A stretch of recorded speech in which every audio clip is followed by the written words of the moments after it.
Hey guys, it's Charlie, and this is going to be a top 10 list of my 10 favorite superheroes limited to Marvel and DC.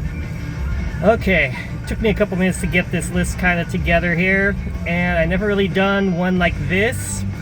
So here is my tier list for my 10 favorite superheroes, 10 to 1 in that order. And my reasoning for why I say it. It's my list. So I guess what I'm just saying is this is my list of where I would put these certain heroes.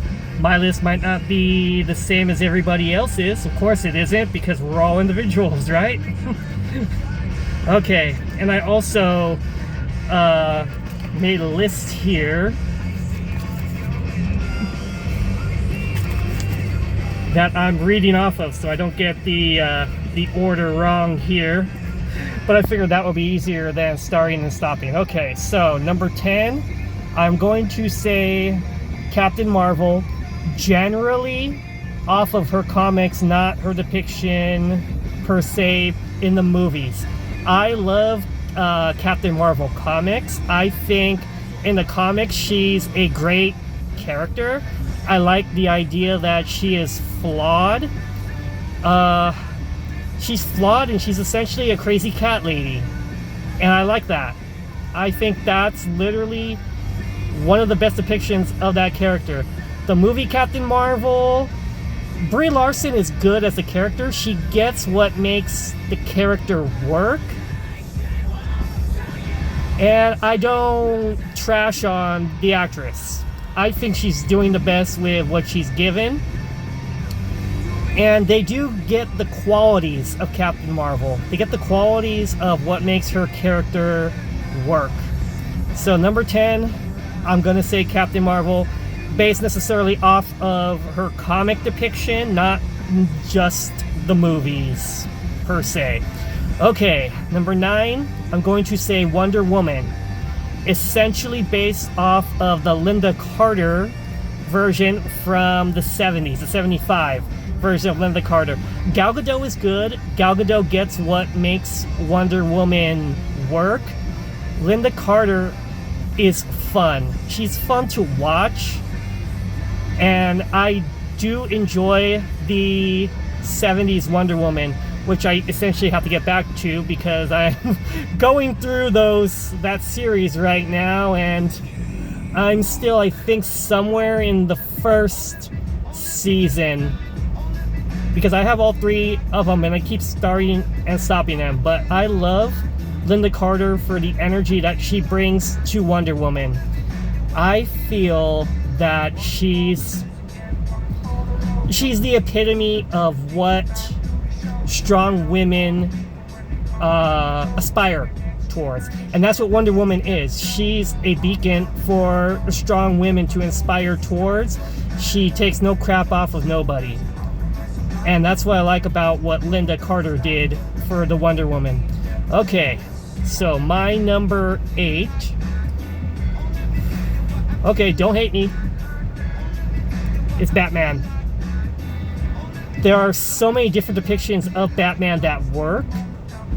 Michael Keaton is one of my favorites, of course. And then I'll also say Kevin Conroy, the Batman animated series version. He does a great job too. Adam West did great there as well. Comics-wise, I've read a few Batman comics, and I like him in the comics. He's not the best superhero, but I like the idea that he creates his own tech. He's basically just a billionaire guy who creates his own tech, and he's a great detective. That's the version of Batman that I love the most, is the great detective version, where he's using his brains and not just his brawn. That's the Batman that I love deep down. Okay, so number 7, and this is why I'm glad I wrote down my list, Doctor Strange. Doctor Strange, I would say both comic and movie version of Doctor Strange, because Benedict Cumberbatch works as that character. And the comics, Doctor Strange, I love the Sorcerer Supreme. I have a couple of different Doctor Strange comics, and I've really enjoyed the ones that I have read. He's a great character. And Benedict Cumberbatch in the movies, that very first movie, he essentially took what makes the character work and made it cool. Like, I still remember when I saw the Doctor Strange movie in theaters, I didn't know a whole lot about the character going in, so I was going in cold, and what I saw in that movie was essentially one of the greatest superheroes is Doctor Strange on the screen. I saw Stephen Strange, a broken surgeon, basically, who's looking for a cure to cure his hands so he can continue his life. And what he finds in his journey is a way to redefine himself. And that's how he becomes the Sorcerer Supreme. And of course, the Doctor Strange movie, I don't think there's ever going to be another superhero movie where the villain, Dormammu, essentially loses the final battle by rage quitting, because he's put in a situation where he's not going to win. It's an infinite loop of Strange is going to lose, but at the same time, Dormammu is stuck in that loop, and he ain't going to win either. So they're just going to be constantly at a stalemate until Dormammu just rage quits, like throws down his controller if they were in a video game, and says, "Screw this, I'm out," and bounces. That's literally what happens. And I love that. Okay, so... oh, crap, I already messed up my list. Okay, so Doctor Strange is number 6, actually. And number 7 is Venom. Venom is my favorite anti-hero. There are numerous comics of Venom that I've read and enjoyed. Maximum Carnage is a great one. And just the McFarlane run, pretty much, of Venom, when Venom was just starting out. That was great. Tom Hardy did the best he could with those Venom movies. His depiction of Venom is awesome. Venom is just one of my favorite villains of Spider-Man. And I just love that he's the lethal protector. So, the lethal protector of Venom is the best. He is awesome. I don't know what more I can say about that one there. Okay. So number 5 is Captain America. Captain America, Steve Rogers. Chris Evans' depiction of Captain America. He's the best. He's just literally the best version of this character, because he epitomizes everything of Captain America that works on screen. And you can tell he's just having fun. He was having fun in that role. I mean, people know that I do love Captain America. This bolo is definitely a sign of that. And Captain America is just awesome. Okay. Number 4. The Scarlet Witch. Wanda Maximoff.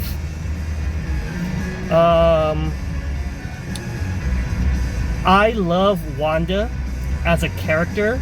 She is probably the strongest character in the MCU. Elizabeth Olsen did a great job bringing that character to life. Literally, Wanda could have defeated Thanos in Endgame by herself if Thanos had not decided to sacrifice his own troops and just fire on the battlefield to stop her from stopping him. That's literally what Wanda is. She's one of the greatest and strongest characters in the MCU, no doubt, because she's powered by chaos magic. She's amazing. She's a great character, and just a character that I've always enjoyed in the movies. Elizabeth Olsen as Scarlet Witch is always a winner for me. That's what I gotta say there. Okay. Alright, guys. We're in the top 3 now. So, number 3, I'm going to say Spider-Gwen. Gwen Stacy.